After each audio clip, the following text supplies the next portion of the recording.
Olá, classe! Olá, professor Tiburcio! Professor, coloca o professor Tiburcio aqui para o pessoal dar uma olhada nele. Bota A gente já. adorava o professor Tiburcio. Eu amava ele também. O professor Tiburcio era lindo, apesar de ser feio, ele era bem lindo, né? E o professor Tiburcio ele era velho, ele não era chato, velho. Pessoal, estreia, primeira aula. Bem-vindos ao canal do Sindicato, pessoal. Estamos aqui com vocês com o primeiro vídeo aula. Cadê a produção?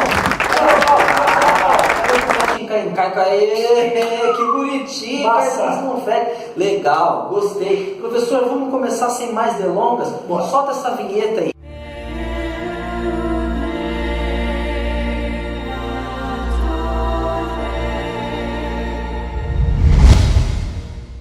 E aí, professor, como é que vai começar? Bom, o assunto de hoje, simples, pessoal. Coerência, certo? Certíssimo, professor. Nós já vamos começar com gêneros textuais. Vai começar com redação, vai começar com... Não, calma lá. Hoje nós vamos começar com o quê? Com coerência. É uma característica imprescindível. Olha, imprescindível. O que é isso? O que é imprescindível? Uma coisa que não pode faltar na redação de ninguém para que um texto possa ser chamado de redação, para que a redação seja top. Professor, eu vou deixar a tarefa mais difícil para você. Define para o pessoal o que é a bendita coerência. Bom, coerência, pessoal, assim, resumido, muito bem resumido, coerência posso dizer que é a característica daquilo que tem lógica, ou seja, aquilo que tem nexo, que faz sentido. Ó, que fácil, que simples. Coloca aqui pra gente o exemplo, produção. Característica daquilo que tem lógica. Só isso. Toda redação precisa disso, professor? Toda redação precisa disso. E aí, como é que eu faço? Como é que eu... A produção tá ali. Toda redação precisa disso. E como é que eu faço para saber se a minha redação está coerente, professor? Bom, muito simples, pessoal. A gente vai aqui ensinar para vocês agora a como identificar ou saber se seu texto está coerente ou se ele está meio incoerente com apenas 4 coisinhas muito simples. Quatro coisinhas, não vai matar ninguém, não vai doer, não vai nada, vocês nem vão ver passar. 4 tópicos para identificar se o seu texto está coerente. Vai. Pessoal, é o seguinte, para ter coerência, não precisa só você defender uma ideia A e terminar defendendo uma ideia A. Para ser coerente, uma redação não precisa só fazer... O que é fazer sentido, professor? Uma redação, ela tem vários pontos que precisam ser abordados e em todos esses aspectos, nós vamos elencar aqui 4, precisa ter coerência. Vamos começar por qual, professor? Vamos começar pelo fim? Pelo fim, né? Eu vou começar de trás para... Não! Fim, finalidade. Qual é a finalidade da minha redação? Vamos dar um exemplo para eles? Bora. Daqui a pouco a gente faz isso prático, um exemplo prático. Agora nós vamos elencar os 4 pontos, certo? Bora. Finalidade. Para que eu estou escrevendo esse texto? O que eu quero com esse texto? Isso é o quê? Finalidade. O que é o próximo ponto, professor? O próximo é mais simples ainda, pessoal. Assunto. Pessoal, do que você está falando? Simples. Só isso. Pessoal, se manter no assunto. Finalidade. Já estou te interrompendo, professor. Não pode interromper o professor. Tem cada um tem que falar alguma coisa. Vamos voltar, vamos lá. Segundo ponto, pessoal, qual que é, professor? Pessoal, segundo ponto é mais simples do que o anterior. É simples, é o assunto. É aquela simples velha pergunta: o que você está falando, meu amigo? Toda redação precisa ter uma finalidade. Para que eu estou escrevendo? Coloca aqui, produção. A finalidade. Número 2, assunto. Número 3, já coloca aqui de quebra. Quem vai ler a sua redação? Professor? Vai ser a população da sociedade? Quem vai ler? Coloca aqui. E o último, professor? O último acaba englobando todos aqueles. Que é, cara, que tipo de texto você está escrevendo? Ou seja, aquilo que eles falam na escola, né? Qual é o gênero do seu texto? É um e-mail? É um artigo de opinião? O que ele é? Como assim? É um e-mail? Bilhete é gênero, professor? Bilhete é gênero? Claro. Então, olha aqui os exemplos para vocês. Nós temos o quê? Finalidade, assunto, quem vai ler e o gênero textual. Tá bom, professor, vocês falaram 4 tópicos, falaram que em cada um desses a gente precisa ser coerente. Mas cadê a coerência? Falando pela teoria. Na teoria tem que ser coerente em tudo. Cadê a coerência? Cadê a prática? Deixa, que agora vai. Deixa lá, coloca lá, vamos lá para dar um exemplo prático. Vamos provar para eles lá? Vamos provar, vamos embora. Pessoal, é o seguinte, pega texto e vamos fazer texto. Vamos falar com ele para ele? Artigo de opinião é um exemplo legal. Isso. Eu gosto. Isso. Artigo de opinião. É simples, fácil, dá para mexer. Vamos lá então. Artigo de opinião, coerência na finalidade, coerência no assunto, coerência em quem vai ler e coerência também no gênero textual. Vamos começar pela finalidade. Como assim eu sou coerente na finalidade? Vou dar um exemplo de um artigo de opinião. O artigo no comando está escrito, dê sua opinião sobre, sei lá, a poluição de santinhos e panfletos nessa época eleitoral que a gente está vivendo.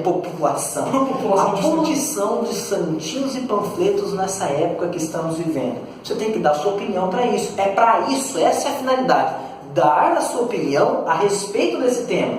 Como é que eu sou coerente nesse ponto, professor? Dando a minha opinião a respeito desse tema.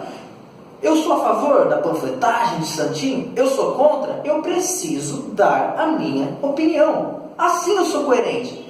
A finalidade não é dar opinião, professor? É claro. E se eu chego e fico fazendo rodeios e só apresento que existe panfletagem, não tem panfletagem? Aí é tudo, menos um artigo de opinião, né? Estou sendo incoerente com a finalidade do meu texto. Esse é o primeiro tópico. O segundo era assunto, né, professor? Como é que a gente é coerente com o assunto da gente? Bom, ser coerente com o assunto, como a própria definição, ela é mais fácil do que a anterior. É simples, pessoal. Foque no assunto. O que você está falando? Qual é o seu assunto? Seu assunto é a poluição da panfletagem? Se foque no seu assunto. Não começa falando da poluição da panfletagem, termina falando da poluição dos rios. Propaganda eleitoral gratuita na televisão. Não tem nada a ver. O assunto era outro, gente. Se mantém no assunto, focado. Coloca aqui, produção. Mantenha-se no assunto. Sempre você vai estar sendo coerente. Sem fugir. Sem fugir. Beleza? Legal? Qual que é a outra? Aqui vai ler meu texto. Se eu estou escrevendo para um jornal, de repente, esse artigo de opinião, está escrito no comando, escreva para o Jornal da Sua Cidade um artigo de opinião sobre a panfletagem do período eleitoral. É para um jornal, pessoal. Quem vai ler? A população que lê o jornal. Horas, bolas. Você também, se você quiser responder o jornal, que você mesmo escreveu. Mas é a população que vai ler esse jornal. Então escreva como se estivesse referindo à população. Não escreva artigo como se estivesse usando de vocabulário para presidente. É um artigo de opinião, pessoal. Seja coerente com o círculo social que vocês pretendem atingir. Use um vocabulário adequado, não é? Não é isso aí, professor? Quem vai ler? É a população? Escreva para a população. Simples. Coloca o exemplo aqui, professor não. Produção. Professor não sabe mexer com tecnologia. Professor não, João. Simples, só isso. E aí, por último, temos o quê? Por último, ser coerente com o quê? O gênero textual. Como assim eu vou ser coerente com o gênero, professor? Simples, vamos pegar esse exemplo do artigo de opinião. Você está escrevendo um artigo de opinião, ele tem toda uma estrutura, certo? Ele vai ter lá o título, depois ele vai ter lá, você apresentar o assunto, desenvolver o assunto e dar a sua opinião. Meu amigo, você tem que se manter nesse gênero. Você não pode começar colocando como se fosse uma carta lá, coloca Maringá, não sei o que, ou sei lá, São Paulo, ou não sei. Bósnia, Herzegovina, não pode. Tem que seguir a estrutura do texto certinho. Primeiro de tudo, seguir a estrutura do texto. Como eu faço para me manter coerente também? Gente, tem gente que tem medo de dar opinião num artigo de opinião. Deus não pode. A pessoa falar só a favor da panfletagem, mas também polui. Mas daí não tem como se promover. E a gente precisa conhecer as... No final das contas, ninguém falou nada. Sabe aquele debate político que o pessoal fala e não diz nada? Não diz nada. Então, você está sendo incoerente com o gênero. Coloca lá, todo incoerente. Coloca incoerente. Para ser coerente, estrutura de artigo de opinião, dê a sua opinião, daí vai aparecer isso aqui para você, ó. Verdinho, coisa linda. Beleza? Então nós temos quantos tópicos, pessoal? Quantos tópicos, professor? 4. Em todos esses nós precisamos ser coerentes. Ó, demos tudo aqui para você, já está de mão beijada. Acabou, professor? Mas já. Só isso?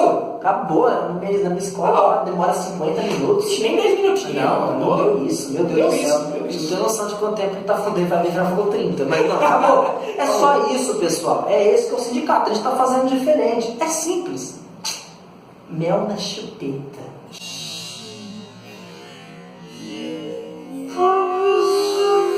Dá um exemplo para eles de incoerência. Como que a gente pode dar um exemplo de uma incoerência? Vamos lá, vamos tentar. Candidato, qual é a sua posição em relação à participação da seleção brasileira na Copa? Ô, velho, vou falar um negócio pra você, velho. O tempo tá quente hoje, bicho. Gente, isso é ser incoerente. Era um debate numa televisão, a pessoa fugiu da finalidade, que era dar uma opinião a respeito da participação da seleção brasileira na Copa. Ela falou que o tempo estava quente.